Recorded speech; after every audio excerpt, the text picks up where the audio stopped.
Hola, les doy la bienvenida a Epílogo. Mi nombre es Frida y hace mucho que no me pasaba por aquí. A mediados del año pasado la vida de adulto se me complicó muchísimo y de verdad no pude encontrar tiempo para sentarme a grabar. En este video lo que quiero hacer es actualizarlos sobre mis lecturas y voy a empezar entonces contándoles, comenzando por Bury Our Bones in the Midnight Soil de V. Schwab.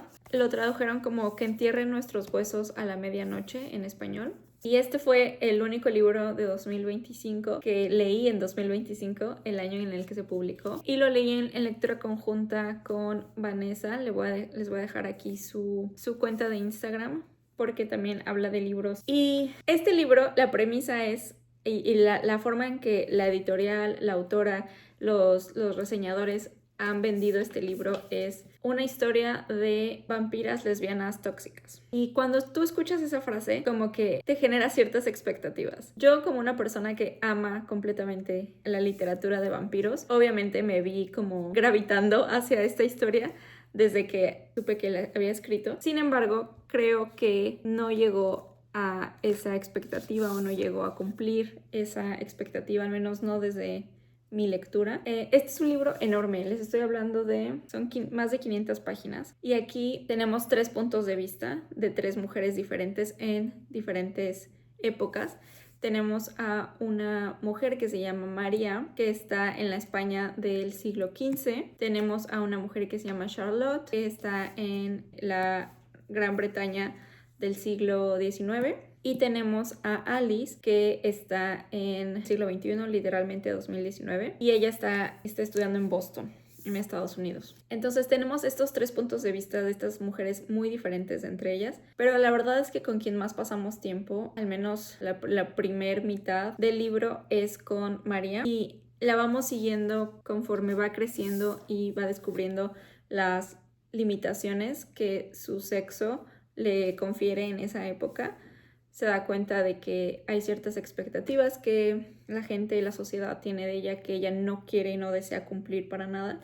Y en su búsqueda de escapar de esto, pues básicamente se vuelve vampira, ¿no? Y vamos viendo como que todo ese proceso de aprendizaje de ella como vampira y también las relaciones personales que ella tiene. Y yo creo que la razón por la cual no se cumple la premisa de vampiras lesbianas tóxicas es porque, o sea, hay una diferencia muy grande entre amor tóxico y abuso. Y este libro lo que narra son relaciones de abuso, no son relaciones tóxicas. Y creo que el hecho de que lo vendan así, como que de por sí ya es medio conflictivo. Pero más allá de eso, realmente la ambientación es muy buena. Yo me la estaba pasando muy bien las primeras 200 páginas, siguiendo a María a través de los siglos y a través de diferentes países. La verdad es que me había gustado mucho como, la narración de V. Schwab, porque eso es importante. Este es mi primer libro de esta autora, a pesar de que tengo otros 2 en mi librero, pero este fue mi primer acercamiento a esta autora y fue como que mi primera impresión. Entonces me gustó cómo escribe, me gustó la ambientación. Sin embargo, los personajes, en mi opinión, no terminaron de ser completamente redondos. Sin dar spoilers y sin decir quién, una de las 3 personajes no cambia para nada en todo el transcurso de la novela.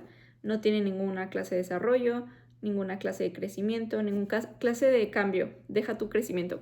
Cambio para bien o para mal, no. Como que así como empieza, así es como su personalidad. Pasa todo lo que ocurre en la novela y al final es la misma persona. Otra de las protagonistas, me había encantado su arco de desarrollo, su arco de historia.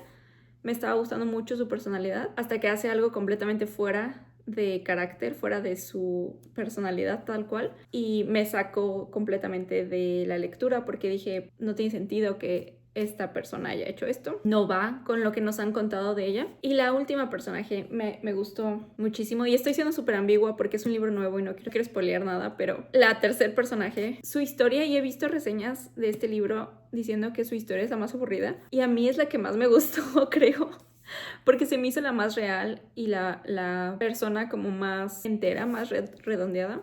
Pero bueno, sí tiene paja este libro. Definitivamente hay cosas aquí que eran cero esenciales para mover la trama, que no aportaron nada en el crecimiento del personaje y que solamente nos pintaron un cuadro bonito. Lo cual yo no tengo ningún problema con libros largos, no tengo problema con tardarnos lo que tengamos que tardar, siempre y cuando sea para algo específico, y este no fue el caso. Al final le puse 3.5 estrellas, creo que me decepcionó un poco porque esperaba mucho de este libro y realmente no lo obtuve. Luego en la biblioteca saqué Antártica de Claire Keegan y esta es una compilación de historias de esta autora irlandesa. Yo me acuerdo que Katy de Remanso de Lectura, que hace un poco que la extrañamos por aquí por BookTube, ella había recomendado mucho a esta autora y bueno, en general sus cuentos, y le encontré ese libro en la biblioteca y obviamente no lo pensé dos veces y lo leí. Y en general los cuentos son muy interesantes porque sobre todo en esta compilación la mayoría de los primeros cuentos son situados en Irlanda y luego conforme vamos avanzando en el libro y en los cuentos ocurren en Estados Unidos, y tengo entendido que Claire Keegan es de Irlanda y luego se mudó a Estados Unidos. Entonces como que vemos esa trayectoria clarísima en esta compilación. De la forma en la que escribe me gustó muchísimo. Claire Keegan creo que es una de las promesas. Quiero seguir leyéndola definitivamente. De los cuentos había algunos en los que yo sabía hacia dónde iban, pero no me importó de lo bien escritos que estaban. Ese es el caso justo del primer cuento, que es el que lleva el título del libro, que es Antártica. Es sobre una mujer que sale de viaje de trabajo y en un pueblo como que está aburrida y decide empezar a ligar con un cuate así extraño en el bar, y de ahí se desencadenan cosas como súper darks. De hecho, eso es algo que también identifiqué en los cuentos. Van pasando cosas bastante trágicas, van pasando cosas bastante fuertes, bastante violentas en ciertos casos y muy tristes también en otros. O sea, como que tiene estos toques bastante de terrible tristeza, de tragedias, de cosas que escalan a su peor consecuencia. Hay dos cuentos que me gustaron mucho. El primero es el de Men and Women. Creo que este es uno de los mejores cuentos que he leído. Es sobre una niña en un área rural de Irlanda. El cuento es sobre unas semanas cualquiera en sus vidas, pero la niña empieza a darse cuenta de cómo la tratan diferente que a su hermano por el hecho de ser niña, y empieza a percatarse de condiciones sociales en su familia y en su entorno, en su comunidad. Empieza a ver cómo tratan a su mamá a diferencia de su papá, las cosas que hace su mamá y las que hace su papá. Y la forma en la que está narrada el cuento es tan excelente porque crees completamente que es la voz de una niña. O sea, nunca Keegan se sale como que del personaje, y a mí me parece una gran proeza el hecho de poder narrar con la voz de un infante, de una niña. Me parece como increíble. Este cuento tiene un montón de corazón. El tono, la voz, todo siento que lo maneja perfecto. Esto es sin duda un cuento de 5 de 5 estrellas. Hay otro cuento que es The Singing Cashier, que es sobre unas hermanas que una manda a la otra por pescado, y la hermana mayor es como cajera en un supermercado y se entera que hay alguien en el vecindario. Es que no quiero spoilerlo, pero se entera que hay alguien en el vecindario que es una muy mala persona, es una persona violenta, y básicamente esta historia me recordó como una versión más cruda, más oscura de las hermanas de We Have Always Lived in the Castle de Shirley Jackson. Siempre hemos vivido en el castillo, es Mary Cat y Constance. Como que al final, como todo, las colecciones de cuentos, hay unos que me gustan mucho, hay otros que no tanto, entonces le puse 3.75, casi 4 estrellas a esta colección. Luego leí Mártir de Kaveh Akbar, y esto fue una gran lectura. Para empezar, porque el autor es poeta, entonces eso se demuestra en toda la novela. La forma en la que escribe es preciosa, muy adornada, muy inmersiva, pero también como que muy intensa. Esta es una historia súper única, también me gustó mucho porque habla de Cyrus Shams, que es un chavo en sus 20s, es un adicto, es un alcohólico y es poeta, y eso es una combinación bastante detonante. Es iraní estadounidense. Significa que cuando él era muy pequeño su padre salió de Irán y se mudaron a Estados Unidos, y se mudan a causa de que hay un accidente de avión en el que las fuerzas estadounidenses tiraron el avión en el que la mamá de Cyrus iba viajando, porque pensaron que el avión fue un error, porque pensaron que el avión era pues enemigo cuando era de turista. Entonces todo el libro es Cyrus tratando de entender, balancear su duelo perpetuo, su adicción, su alcoholismo, el tema de que viene de raíces iraníes y vive en un país que detesta esas raíces, y entonces todo eso, toda esa combinación de componentes hace que Cyrus esté obsesionado con el tema de la muerte, pero no desde un punto de me quiero morir, aunque sí, sino más bien como desde las muertes que ha tenido él en su familia y en su historia han sido insignificantes en el sentido de que no han sido para un propósito y por lo tanto él está obsesionado con que su muerte y que la muerte de las personas sea para algo importante. Entonces por eso está obsesionado con el tema de los mártires, de morir por una causa, morir por una razón política, religiosa, lo que sea, por una idea. Entonces en su investigación de todo esto, en su entendimiento de todo esto, uno de sus amigos le dice, oye, si te interesa tanto esto deberías ir a Nueva York, porque en una galería de Brooklyn está esta mujer haciendo un performance sobre la muerte, porque es una persona que está en fase terminal de una enfermedad y ella sabe que va a morir y o sea, la persona es una artista y entonces puso en la galería como que un espacio para que la gente vaya y hable con ella y se llama Death Speak porque la intención es que la gente vaya a hablar de esos temas con alguien que saben, todo el mundo sabe que es inminente su muerte. Entonces Cyrus viaja a Nueva York y empieza a tener conversaciones con esta persona y eso abre la caja de Pandora porque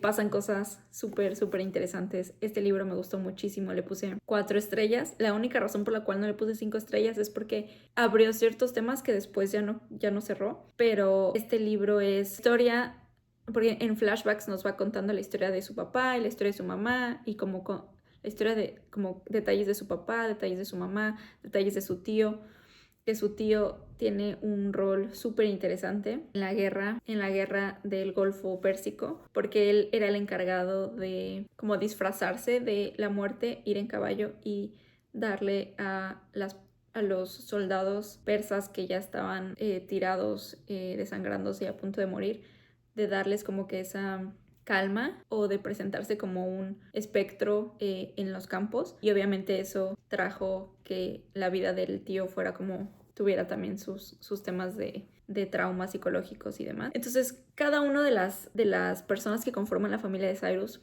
tiene una historia súper interesante y específicamente el de la historia de su mamá. Yo quiero un libro entero de la historia de su mamá, lo necesito. Pero me encantó este libro. Es una novela debut, entonces definitivamente voy a leer lo que sea que saque después este señor. Pero sí, definitivamente quiero un libro entero de la vida de Roya y de Leila. Necesito esa historia porque me quedé con muchas dudas, me quedé con muchas ganas. Los capítulos donde hablaba de la vida de su mamá, que era Roya, o sea, fueron mis favoritos, yo creo, me encantaron. El final lo hablé con 313, pero creo que, o sea, entendimos cosas diferentes del final. Me dejó bastante confundida. Yo entendí una cosa, 313 entendió otra cosa. Luego, cuando saqué Poeta Chileno de la biblioteca, cuando fui a regresarlo vi que había una sección como bastante grande de libros en español. Entonces me puse a ver qué había y encontré uno de Yuri Herrera y decidí sacarlo. A Yuri Herrera ya me lo habían recomendado bastante en años pasados, pero nunca le había dado la oportunidad y encontré este de Señales que precederán el fin del mundo y qué librazo, qué sorpresa. Este es un libro cortísimo, lo leí en un día y medio quizá y es un excelente libro. Este libro habla de Máquina, nuestra protagonista, que básicamente lo que ella hace es que va a cumplir un encargo de parte de su madre, que le dijo vaya y lleve este papel a su hermano y me da mucha risa porque le dice ¿a quién se lo voy a encargar? ¿A un hombre que haga esto?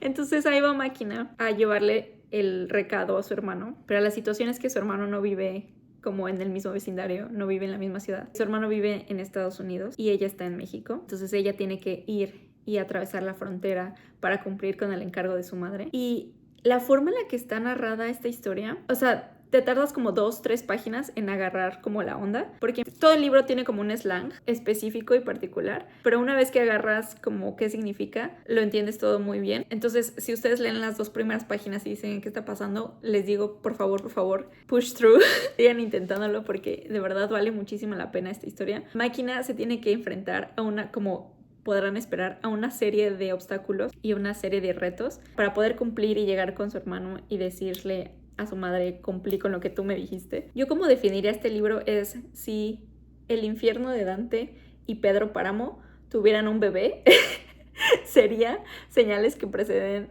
al fin del mundo. Además de que tiene un dominio, Yuri Herrera tiene un dominio del lenguaje impresionante, tiene una imaginación, tiene un entendimiento de las relaciones familiares, es clarísimo en la página, y es de esos libros que nada está desperdiciado, o sea, todas las páginas son esenciales para mover la trama hacia un punto y hacia el mensaje. La protagonista es increíble, o sea, de verdad, este libro creo que son...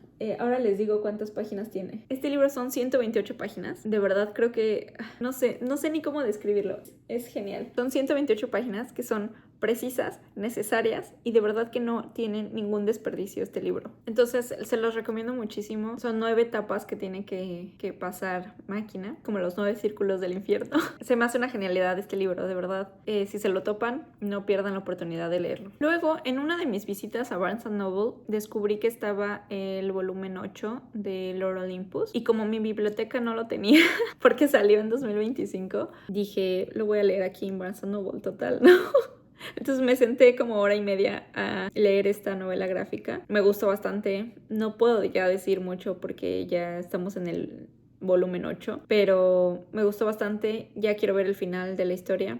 Quiero ver en qué acaba. El cliffhanger termina con el volumen 7, es bastante interesante.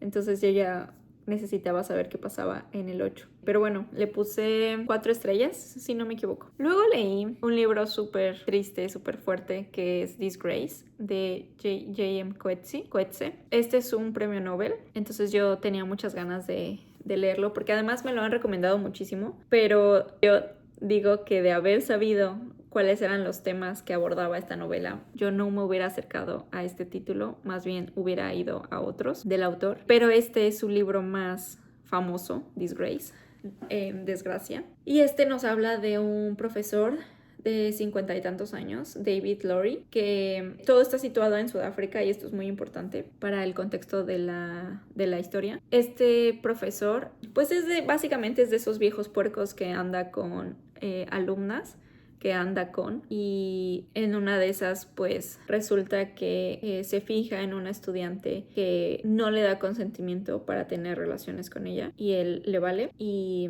la violenta. Entonces comienzan a ocurrir muchas cosas como dentro de su círculo, de su esfera de academia, y básicamente a partir de eso él toma la decisión de irse de Cape Town y como que ir a donde está viviendo su hija, que es como que en la parte como rural de Sudáfrica. Entonces ella, la hija, está teniendo como una vida súper diferente a la vida de su papá en la ciudad. Ella tiene su granja, tiene gente trabajando con ella, tiene su vida como muy de rural realmente, y él se queda ahí como unas semanas pues ayudándola y viviendo con ella en lo que pasa todo este proceso de que a la gente se le olvide que él hizo estas acciones. Y pasan una serie de cosas horribles por la condición política y por el contexto político en el que Sudáfrica se encuentra en este momento, que son los 90s, o sea, es después del apartheid, luego después del apartheid. Entonces las divisiones raciales, sociales, están súper tensas, súper fuertes, y no quiero spoilear el libro, pero sí recomiendo que busquen cuáles son las advertencias de contenido, porque yo no las busqué y me arrepiento mucho de no haberlas buscado. Luego leí The Familiar de Levi Bardugo. Este también lo saqué de la biblioteca. Y la premisa de este libro es que nos encontramos en la España de la Edad Dorada y seguimos a una chica que se llama Lucía, que básicamente es una sirvienta en la casa de gente que tiene un poco más de dinero. Tampoco tienen muchísimo, pero tienen eso. Y la situación es que Lucía tiene poderes que le enseñaron cuando era chica, y son poderes como pequeños, en teoría, como si se te quema el pan cocinando, di estas palabras y entonces como que te quita la parte quemada del pan, ¿no? O para cocer más rápido una prenda, di estas palabras, o para hervir el agua, di estas palabras. O sea, esa es como que la clase de poder que tiene Lucía, y le es muy útil en su vida como sirvienta, pero como que nunca ha pensado más allá de eso. Ella incluso lo dice como que son sus dones, pero no piensa que esto es un poder ni nada de eso, o que va a cambiar la circunstancia como actual de su vida este poder. Entonces un día la persona que la emplea, la señora de la casa, que se llama Valentina, se da cuenta de que el pan está quemado y está yendo a regañar a Lucía cuando se distrae con otra cosa. Y luego regresa a la cocina y ve que el pan ya no está quemado y se da cuenta que algo extraño está pasando y empieza como que a poner pruebas para descubrir si Lucía tiene poderes o no, ¿no? Y entonces a partir de eso, la señora, ávida de tener visitas y de ser alguien en la sociedad, anuncia a Lucía como su componente de entretenimiento en las cenas de la cual ella es anfitriona. Entonces invita a gente como no de la nobleza todavía, pero como tienen un poco de título, para ir a su casa, y la gente empieza a hablar sobre Lucía y sus dones. Y entonces comienza esto como que a llegar a oídos del rey, y básicamente el rey tiene un torneo donde pone a pelear a gente que tiene poderes para ver quién va a ser como el prodigio del rey y quién le va a ayudar, porque estamos hablando de que esto está pasando al mismo tiempo que la Santa Inquisición. Entonces hay una línea muy delgadita entre que alguien tenga poderes y sea como que elegido, que Dios le haya dado poderes, y estar haciendo brujería, básicamente. Entonces es una historia que al principio me estaba gustando bastante, estaba bastante interesante. De hecho, la escritura se me hizo muy reminiscente de B. Schwab, y también que no tenía mucho que había leído a B. Schwab. Como que pude comparar un poco las dos escrituras y se me hicieron muy similares. La ambientación me gustó. Lucía, la protagonista, se me hizo divertida, se me hizo chistosa, se me hizo inteligente, pero siento que lo que arruinó el libro para mí fue el tema del familiar en general. Si ustedes no saben, en el lore de brujería, un familiar es como espíritu que guía a las brujas o a las personas que tienen poderes, y quien ayuda. Por ejemplo, en Sabrina la bruja adolescente, Salem sería como el familiar. Casi siempre se les ilustra como algún animal, como una rana, como un cuervo, como un zorro, un gato, pero a veces no son animales, sino otra cosa.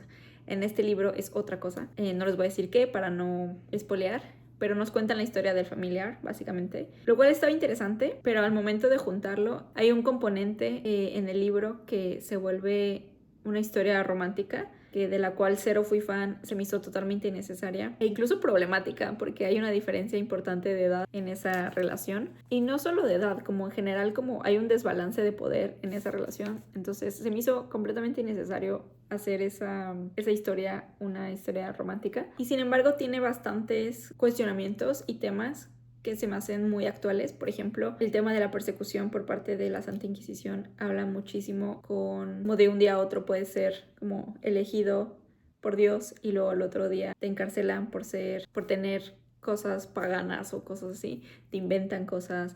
Hay persecuciones, hay un montón de miedo, incertidumbre, en fin, como que hay muchos temas que sí me gustaron, y sobre todo como temas de cuestionamiento religioso que sí se me hicieron interesantes, pero al final siento que no fue lo suficiente como para salvar el libro, sobre todo porque el libro le dio muchísima más preponderancia al tema que no me había gustado, que es el arco romántico, y le puse 3 estrellas. Luego leí Vicious de B. Schwab, y todos estos libros son porque los encuentro en la biblioteca y digo, de una vez los voy a leer. Esta historia creo que es el libro con el que B. Schwab despegó como una autora realmente de renombre, porque antes de esto sí había escrito algo, pero Vicious fue como que la novela que catapultó a B. Schwab a ser una de las escritoras más famosas de Estados Unidos, sobre todo en temas como de young adult y fantasía. Entonces este libro trata sobre 2 personas, Victor y Eli, que son estudiantes de universidad, y un profesor les pregunta como, oigan, ¿de qué van a hacer su tesis? Victor contesta, son estudiantes de medicina, por cierto. Víctor contesta que lo que quiere investigar son cómo reacciona el cuerpo ante situaciones de estrés, con la adrenalina y demás. Y Eli dice que quiere hacer su tesis sobre personas como supernaturales. Y todo el mundo cree que está jugando, pero no está jugando, está hablando en serio.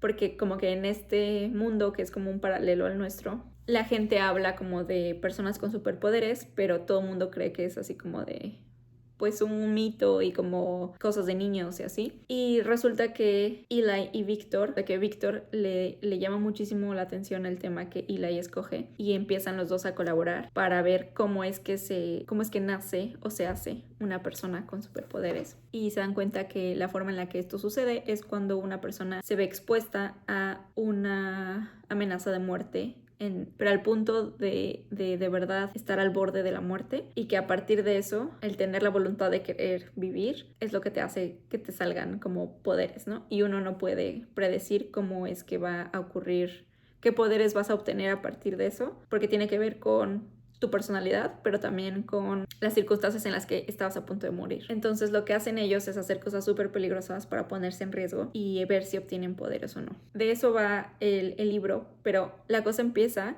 cuando Víctor va saliendo de la cárcel 10 años después, y te va diciendo como que odia a Eli y que Eli es lo peor, y luego te enteras que eran como mejores amigos. Entonces el chiste del libro es como saber qué pasó, por qué se pelearon, por qué discutieron, por qué ya se odian a muerte, y qué pasó con esta investigación de los poderes que tenían o no. El libro está muy interesante, bastante adictivo, diría yo. Si era de esos libros que yo quería seguir leyendo y quería seguir sabiendo cómo qué iba a pasar. Sé que después como de 10 años P. Schwab escribió una secuela, entonces sí quiero leerla a ver qué propone en esa secuela. Y sé que este año sale el tercer tomo de esta historia, y que este va a ser el final para Vicious, el final de esta saga, que al principio no estaba pensado como saga, pero al final pues el cochino dinero hizo que B. Schwab dijera, voy a reabrir esta historia. Le puse 4 estrellas, creo que es bastante entretenido. No diría que es el mejor libro escrito jamás, pero creo que si tu plan es entretenerte y tener como un libro de acción, definitivamente esta es una buena opción. Lo que sí es que hay una personaje que se llama Sydney, que se supone que es una niña de 12 años, que es una de las protagonistas, o bueno, personajes secundarios más bien. Y Sydney me parece una muy buena adición a la novela. Mi problema es que se leía más grande de lo que te dicen que es. O sea, yo creo que mínimo debería haberle puesto que tenía 15 años o 16 años. Porque si no, 12 años, o sea, la niña sonaba demasiado mayor como para hablar así. Y pues eso fue lo que leí en julio, agosto y septiembre. En otro video muy pronto les contaré qué leí en el último trimestre de 2025. Pero muchas gracias por acompañarme